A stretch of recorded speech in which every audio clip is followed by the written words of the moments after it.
আজকের মেনুতে কী রাখবেন ভেবে পাচ্ছেন না? তাহলে আপনার জন্য একদম পারফেক্ট এই রেসিপি। নমস্কার, বাঙালি ঘরের রান্নাতে আপনাদের সকলকে স্বাগত। শীতকাল মানেই রং বেরঙের টাটকা সবজির সমাহার, আর সেই সবজি দিয়ে গরম গরম কিছু তৈরি করার মজাটাই আলাদা। আজ আমি বানাবো শীতের সবজির সাথে হালকা মশলার এক দারুণ ফ্লেভার। গরম গরম ভাত বা লুচির সাথে যার জুড়ি মেলা কিন্তু ভার। চলুন দেখে নেওয়া যাক আমার আজকের রেসিপি। প্রথমে একটা শুকনো কড়াইতে 1 বাটি মুগের ডাল নিয়ে নিলাম। এবার মুগের ডালটাকে মাঝারি আঁচে ভেজে নিতে হবে। এখানে খেয়াল রাখতে হবে ডালটা যাতে না পুড়ে যায়, তার জন্য কিন্তু মুগের ডালটাকে ক্রমাগত নাড়াচাড়া করতে হবে। মোটামুটি মিনিট 2 সময় নিয়ে ভাজতে হবে। যখন ডাল থেকে একটা মিষ্টি গন্ধ বেরোবে এবং ডালটার রঙটা হালকা সোনালি হবে, তখন আমি এর মধ্যে দিয়ে দিচ্ছি জল। এই জলটা দিয়ে ভালো করে ডালটাকে ধুয়ে নিতে হবে। আমি কয়েকবার জল পাল্টে পাল্টে ডালটাকে বেশ ভালোভাবে ধুয়ে নিয়েছি। ডালটা ভালোভাবে ধুয়ে নেওয়ার পর ডালটাকে প্রেসার কুকারে দিয়ে তাতে স্বাদ অনুযায়ী লবণ, পরিমাণ মতো জল দিয়ে প্রেসার কুকারের ঢাকনাটা বন্ধ করে 2টো সিটি দিয়ে ডালটাকে সেদ্ধ করে নিচ্ছি। ডাল যেন পুরোপুরি গলে না যায়, মোটামুটি 70 থেকে 80% মতো সেদ্ধ করতে হবে।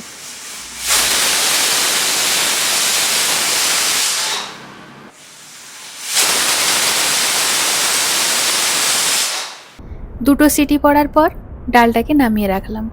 দেখুন, দেখাচ্ছি ডালটাকে আমি কতটা সেদ্ধ করেছি। আশা করি বুঝতে পারছেন ডালটা কিন্তু আমার গলে যায়নি, মোটামুটি 80% মতো কুক করে রাখলাম। এবার একটা কড়াই বসিয়ে কড়াইতে পরিমাণ মতো সাদা তেল দিয়ে তেলটাকে গরম করে নিলাম। এখন ওই তেলে দিয়ে দিচ্ছি 1 মুঠো কাজু আর 1 মুঠো কিশমিশ। কাজু আর কিশমিশটাকে মিনিট 2 সময় নিয়ে সোনালি করে ভেজে তুলে নিচ্ছি। এবার ওই তেলেই দিয়ে দিচ্ছি কিউব করে কেটে রাখা গাজর। মাঝারি আঁচে 2 মিনিট সময় নিয়ে গাজরটাকে নাড়াচাড়া করে ভেজে নিচ্ছি। 2 মিনিট সময় নিয়ে গাজরটাকে হালকা ভেজে নেওয়ার পর এবার ছোট ছোট টুকরো করে রাখা বিনসগুলো দিয়ে দিলাম।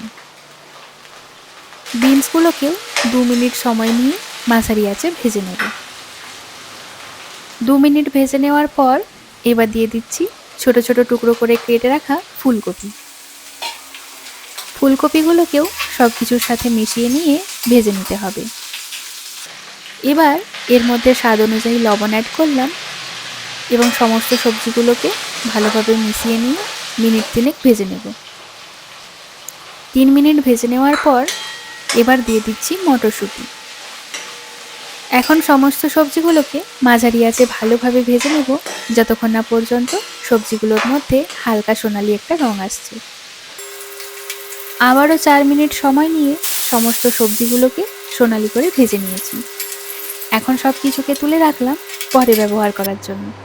এবার ওই তেলেই ফোড়নে দিয়ে দিচ্ছি একটা শুকনো লঙ্কা, একটা তেজপাতা আর হাফ চামচ গোটা জিরে।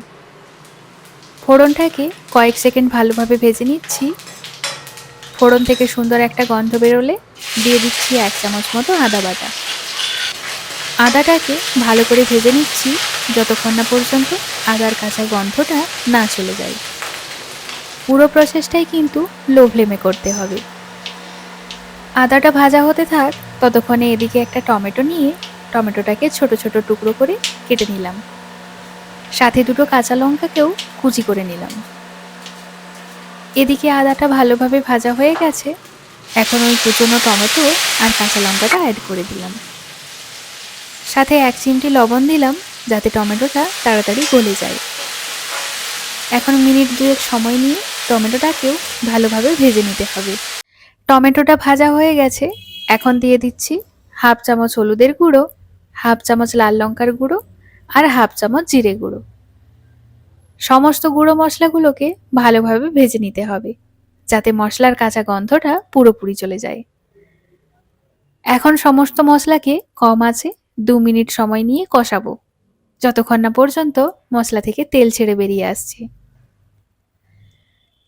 মশলা থেকে তেল ছেড়ে দিয়েছে। এবার আমি যোগ করলাম হাফ চামচ মতো চিনি।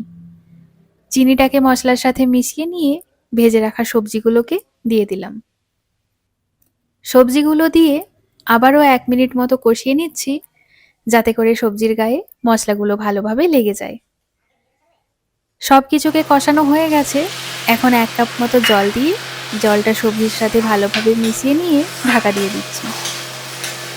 সবজিগুলোকে 80% মতো সেদ্ধ করে নেব। 5 মিনিট পর ঢাকনাটা খুলে নিলাম। মোটামুটি সবজিগুলো 80% মতো সেদ্ধ হয়ে গেছে। এখন সবজির মধ্যে সেদ্ধ করে রাখা ডালটাকেও দিয়ে দিলাম। সবজি আর ডালটাকে বেশ ভালোভাবে মিশিয়ে নিচ্ছি। মেশানো হয়ে গেলে ভেজে রাখা কাজু আর কিশমিশটা দিয়ে দিলাম। সব কিছুর সাথে কাজু আর কিশমিশটাকে মিশিয়ে নিলাম। ডালটা অনেকটা ঘন হয়ে গেছে, তাই আমি আরও 2 কাপ মতো গরম জল যোগ করলাম। ডালের ঘনত্বটা এমন রাখতে হবে যাতে চামচে তুলে নিতে সুবিধা হয়। এবার ডালটাকে মাঝারি আঁচে 5 মিনিট ফুটিয়ে নেব। এতে করে সবজি আর ডাল একসাথে মিশে গিয়ে পারফেক্ট ফ্লেভার তৈরি হয়। এই স্টেজে একবার চেক করে নিন সবজিগুলো সেদ্ধ হয়েছে কিনা। সব কিছু সেদ্ধ হয়ে গেলে হাফ চামচ গরম মশলার গুঁড়ো ছড়িয়ে মিশিয়ে নিলাম। এবার ওপর থেকে ধনেপাতা কুচি ছড়িয়ে গ্যাসের ফ্লেমটাকে অফ করে দিলাম। ব্যাস, এবার এটাকে ঢাকা দিয়ে 5 মিনিটের জন্য রাখলেই রেডি ভেজ ডাল। গরম ভাত, রুটি বা লুচির সাথে পরিবেশন করুন এই সুস্বাদু ভেজ ডাল। শীতকালে এর স্বাদ কিন্তু অতুলনীয়। অবশ্যই এইভাবে একবার বাড়িতে বানিয়ে দেখুন, খেতে কিন্তু দুর্দান্ত হয়। আমার আজকের রেসিপি কেমন লাগলো অবশ্যই কমেন্টে জানাবেন। লাইক, শেয়ার এবং সাবস্ক্রাইব করে পাশে থাকবেন। তাহলে আজ এই পর্যন্তই। দেখা হবে পরের ভিডিওতে। সবাই ভালো থাকবেন, সুস্থ থাকবেন। আজকের মতো টাটা।